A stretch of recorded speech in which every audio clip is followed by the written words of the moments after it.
오늘 우리가 함께 볼 하나님의 말씀은 마태복음 5장 7절입니다. 긍휼히 여기는 자는 복이 있나니 그들이 긍휼히 여김을 받을 것이며. 예수님은 팔복 중에 5번째로 긍휼히 여기는 자는 복이 있다 하십니다. 그동안 이 3절부터 6절까지 곧 심령이 가난한 자는 복이 있나니, 또 애통하는 자는 복이 있나니, 온유한 자는 복이 있나니, 의에 줄이고 목마른 자는 복이 있나니 할 때 심령이 가난한 것이 무엇이냐, 온유한 것이 무엇이냐, 보통 이렇게 보게 되는데, 긍휼히 여기는 자에게 복이 있나니 하실 때는 우리가 받는 복에 대해서 먼저 한번 생각해 보기를 원합니다. 긍휼히 여기는 자에게 주시는 복이 무엇이라고 말씀하고 있냐면 긍휼히 여김을 받을 것이다 라고 말씀하고 있습니다. 누구에게 받는다는 말일까요? 그리고 언제 긍휼히 여김을 받는다는 것입니까? 모든 인생이 피해갈 수 없는 것이 있습니다. 그것은 마지막 날 심판대 앞에서 하나님 앞에 서는 것입니다. 누구도 하나님의 심판대를 피해서 갈 수는 없습니다.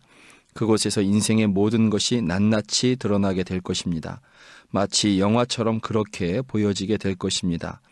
고린도전서 3장은 이것을 그날이 공력을 밝히리니 라고 말씀하고 있습니다. 그날은 바로 하나님의 심판대 앞에 서는 날입니다. 그런데 그 순간에 하나님의 긍휼을 받는 사람들이 있는데 그들은 바로 이 세상에서 예수 그리스도의 이름으로 누군가를 긍휼히 여긴 사람들입니다. 본문은 바로 이것을 말씀하고 있습니다. 마지막 날에 그 심판대 앞에서 하나님께 긍휼을 받기 원하는가? 그렇다면 여기서 긍휼히 여기도록 하라 하는 것이 오늘 본문 말씀의 핵심인 것입니다. 그래서 긍휼히 여김을 받다라는 말의 원문을 보면 미래형 수동태로 기록되어 있는 것입니다. 예수님이 가르쳐 주신 기도가 있습니다. 주기도문이라고 합니다. 마태복음 6장 12절에서 주님은 특별히 우리가 우리에게 죄 지은 자를 사하여 준 것 같이 우리 죄를 사하여 주옵시고 라고 말씀하고 있습니다. 여기서 우리 죄를 사하여 달라는 것은 후에 하나님의 심판대 앞에서의 사함을 말씀하고 있는 것입니다. 지금 내가 착한 일 한 번 했으니 지금 내가 잘못한 것 한 가지 용서해 달라는 그런 말씀이 아닌 것입니다. 왜 긍휼히 여겨야 하는가? 긍휼히 여김 받기 위해서다라는 것입니다. 그러나 또 한 가지 중요한 이유가 있습니다. 그것은 바로 우리가 긍휼히 여김을 받았기 때문입니다. 왜 우리가 우리에게 잘못한 사람을 용서해 주어야 하나? 우리가 이미 용서를 받았기 때문입니다. 마태복음 18장에서 베드로가 예수님께 질문합니다. 주여, 형제가 내게 죄를 범하면 몇 번이나 용서하여 주리이까? 7번까지 하오리이까? 예수님이 대답하십니다. 예수께서 이르시되 내게 이르노니 7번뿐 아니라 7번을 70번까지라도 할지니라. 왜 그래야 하나? 예수님이 예를 들어 말씀하십니다. 한 주인이 자기에게 빚진 사람, 그것도 1만 달란트를 빚진 사람을 데려옵니다. 그런데 그것을 갚을 능력이 그에겐 도저히 없었습니다. 주인이 그를 긍휼히 여겨 용서해주고 탕감해 줍니다. 그리고 그를 풀어줍니다. 그런데 그 탕감받은 그 사람이 밖에 나가다가 자기에게 100데나리온 빚진 사람을 만나자 그를 고소하여 감옥에 가두고 다 갚을 때까지 나오지 못하게 합니다.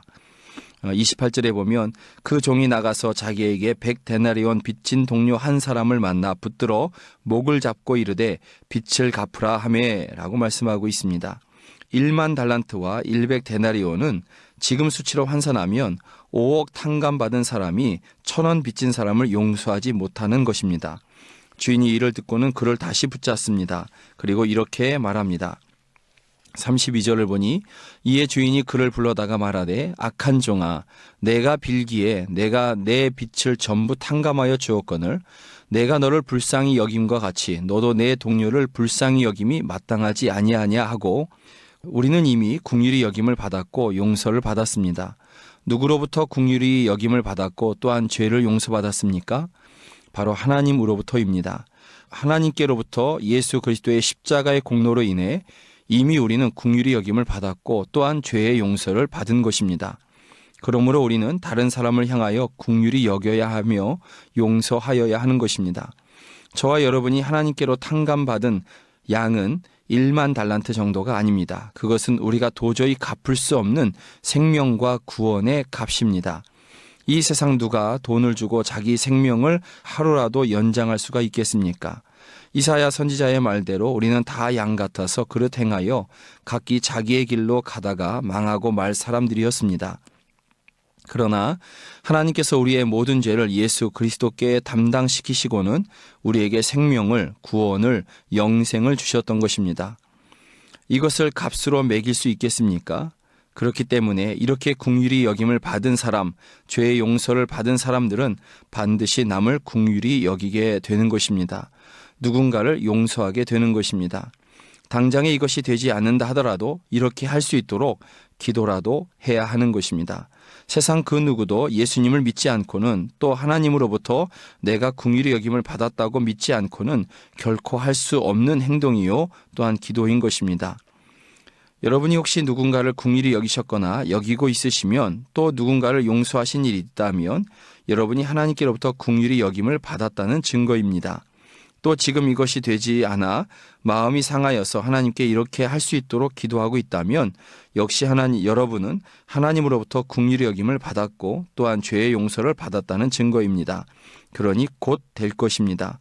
예수님이 여러분을 긍휼히 여기셨듯이 예수님이 여러분의 죄를 용서하여 주셨듯이 여러분도 그렇게 하시게 될 것입니다. 그렇다면 긍휼히 여기는 것은 어떻게 하는 것일까요? 그것은 그의 처지에까지 자신을 동일시하는 것입니다. 예수님이 그렇게 하셨습니다. 그 영광의 하나님이신 예수님이 죄인인 저와 여러분을 긍휼히 여기시기 위해 우리 인간이 되셨습니다. 완전한 인간의 모습으로 이 땅에 오신 것입니다. 예수님이 곧 나요, 여러분이셨던 것입니다. 그래서 성경은 이렇게 기록하고 있는 것입니다. 히브리서 4장 15절입니다. 우리에게 있는 대제사장은 우리의 연약함을 동정하지 못하실 리가 아니요 모든 일에 우리와 똑같이 시험을 받으시니로되 죄는 없으시니라. 단순한 동정을 넘어서 그의 마음으로 그의 아픔으로 그의 괴로움으로 긍휼히 여기는 것입니다. 그렇기 때문에 내 가진 것을 줄 수도 있습니다. 그렇기 때문에 바빠도 시간을 내어 함께할 수 있습니다. 그렇기 때문에 또한 더욱 간절함으로 기도할 수 있는 것입니다. 아무리 그래도 남은 남 아닙니까? 예. 그러나 그 모든 벽을 넘을 수 있는 비결이 있으니 바로 성령 하나님이십니다. 성령 하나님께서 나와 그 속에 있음으로 인해 우리는 성령님을 통하여 동일한 기쁨과 동일한 아픔과 동일한 눈물을 알 수 있는 것입니다. 사랑하는 여러분, 긍휼히 여기십시오. 잘못한 사람을 용서하여 주십시오. 지금 당장 안 되더라도 포기하지 마시고 관계의 벽을 쌓지 마시고 도와달라고 기도하십시오. 마지막 날에 여러분이 긍휼히 여김을 받을 것임입니다. 고맙습니다.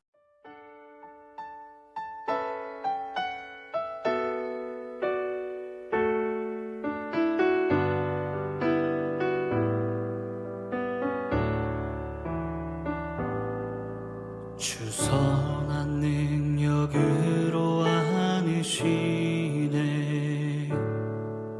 그 크신 발로 날 붙드시네 절망 속에도 흔들리지 않고 살아가는 주 얼굴 구하리 선한 능력으로 안으시네 그 크신 팔로 날 붙드시네 절망 속에도 흔들리지 않고 사랑하는 주 얼굴 구하리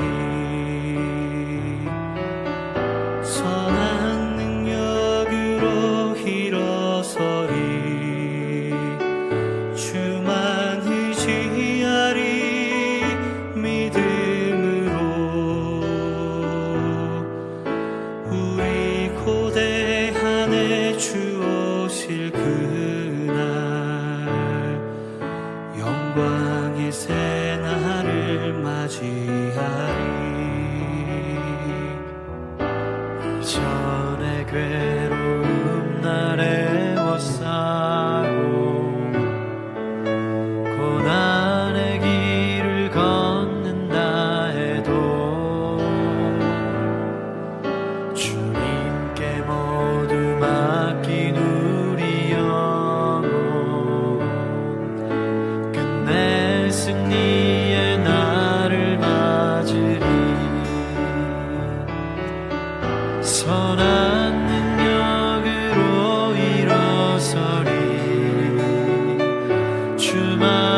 의지하리 믿음으로 우리 고대 안에 주 오실 그날 영광의 새날을 맞이하리. 주님이 마신 고난의 승자는 우리도 감사하며 받으리. 주님의 남은 고난 채워가며 예수와 복음 위에 살리라.